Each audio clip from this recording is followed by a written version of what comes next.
네, 오늘장 선전략 시간입니다. 긴 연휴 기간 동안 어떤 일이 있었는지, 빠뜨린 부분은 없는지 다시 한 번 더 살펴보면서 시장 대응 전략 세워봐야 될 텐데요.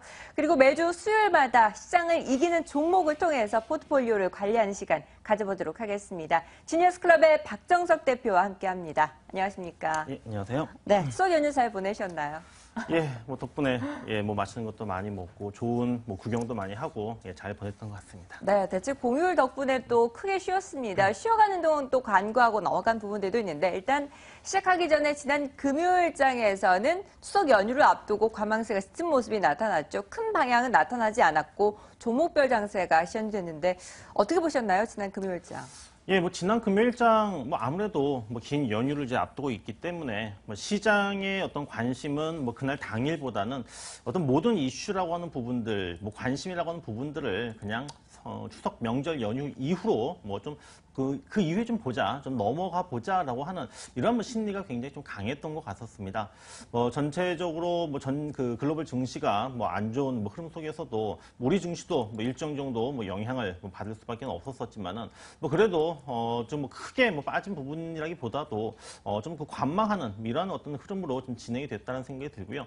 특히 이제 외국인들이 5일 연속 좀 매도를 하면서 이제 수급 불안이라고 하는 부분들이 아직은 완전하게 지금 해소가 되지는 않고 있습니다. 하지만 연기금을 유지를 해서 좀 기관들이 그날 당일날 같은 경우에 또 1,500억 이상 또 매수가 좀 들어왔었기 때문에 기관들이 또 빠지게 될 경우에는 또 어느 정도는 또 매수를 들어온다라고 하는 부분들 이런 부분들을 좀 확인했다라고 하는 것은 그래도 의미가 있었던 부분들이 아닌가라는 생각이 들고요.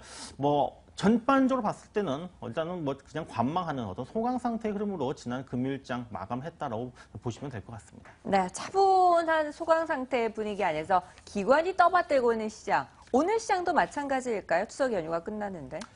예, 즐거운 명절이 이제 끝났지만은 아마 좀 발걸음, 주식 투자를 하시는 분들에게 있어서는 발걸음이 굉장히 좀 무겁지 않았을까라는 생각이 드는데. 네. 예, 글로벌 증시가 우리가 쉬는 동안 굉장히 많이 빠졌죠. 어제 같은 경우에도 중국 증시라든지 일본 증시 같은 경우에도 각각 2%, 4%씩 크게 하락을 했고, 좀 뉴욕 증시 같은 경우에도 오늘은 혼조세로 마감했지만은 또 전날 같은 경우에 바이오라든지 또 에너지 기업들을 중심으로 해서 낙폭이 확대가 되는 등 다른 그 글로벌 증시가 좀 크게 하락을 하는 동안 우리 시장은 쉬었기 때문에 그 부분에 대해서 어떻게 보면은 이제 후반영되는 부분들이 오늘 증시에서는 시작과 함께 좀 불가피하지 않을까라는 생각이 듭니다.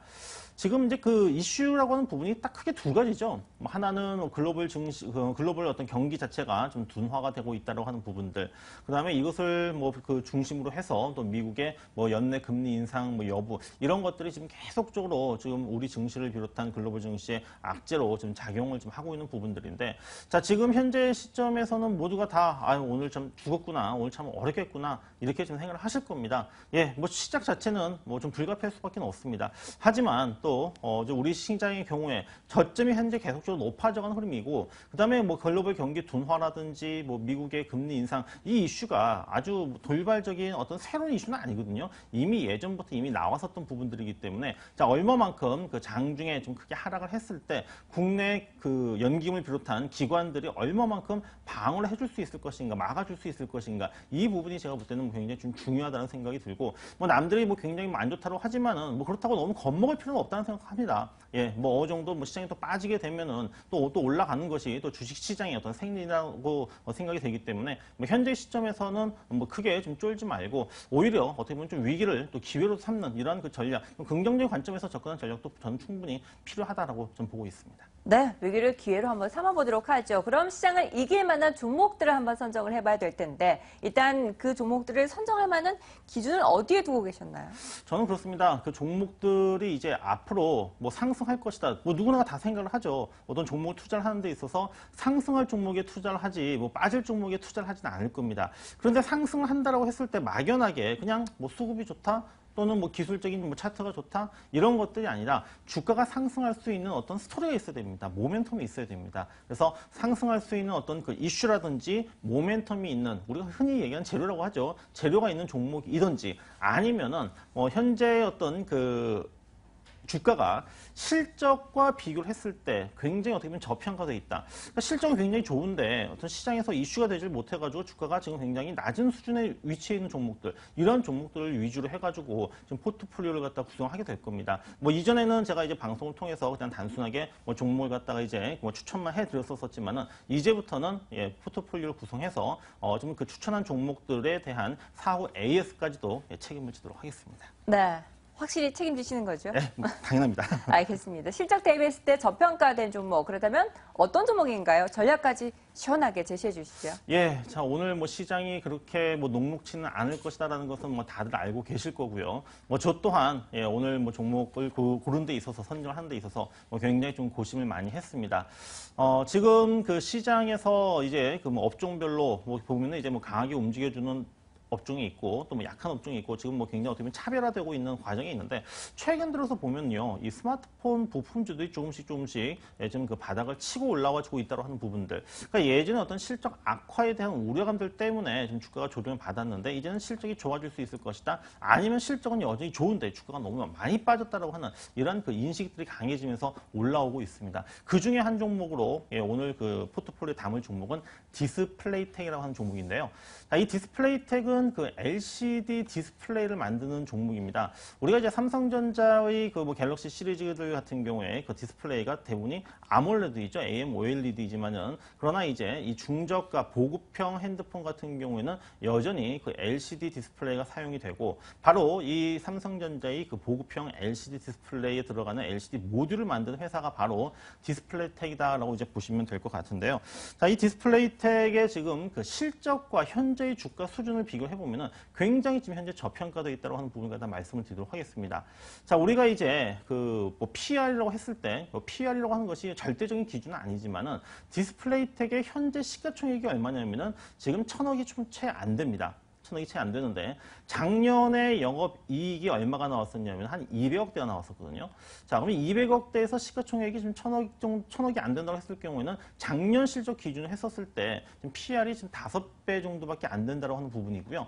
올해 같은 경우에도 이미 상반기 때 이미 100억을 갖다가 영업이익을 달성을 했습니다. 그만큼 디스플레이텍 같은 경우에는 실적과 비교를 했을 때 굉장히 싼 어떤 그 저평가되어 있는 이러한 좀 구간에 좀 놓여져 있다는 생각이 들고요.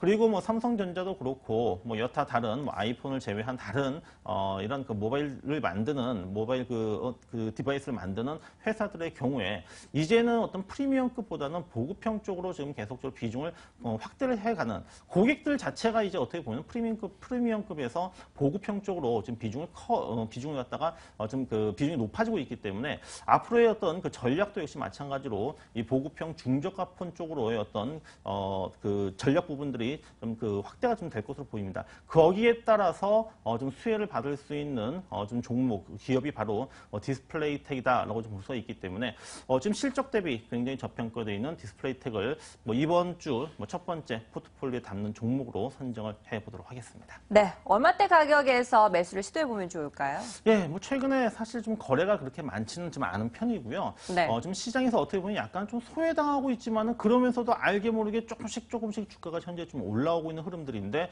역시 이제 시장이 조정이 들어왔었을 때 이 조정을 이용해서 좀 싸게 살 수 있는 기회가 바로 오늘이 아닐까라는 생각이 듭니다. 가격적으로는 뭐 4,800원에서 4,900원 사이 구간 정도에서 매수를 하시면 될 것 같고요. 뭐 중기적으로는 저는 뭐 6,000원은 뭐 무난히 좀 목표 가격을 돌파를 할 수 있을 것으로 보고 있기 때문에 목표 가격은 6,000원으로 그리고 손절매 가격은 4,400원으로 일단은 그 비중은 첫 종목이기 때문에 비중은 포트폴리오 내에서 비중은 20% 정도로 한번 담아 보도록 하겠습니다. 네, 비중 20%의 디스플레이텍입니다. 매수가는 4,800원에서 4,900원, 목표가는 6,000원, 그리고 손절가는 4,400원을 제시해 주셨습니다. 한번 지켜보도록 하겠습니다. 앞으로 좋은 수익률 기대를 해보도록 하겠고요. 지니어스 클럽의 박정석 대표와 함께했습니다. 말씀 감사합니다. 예, 감사합니다.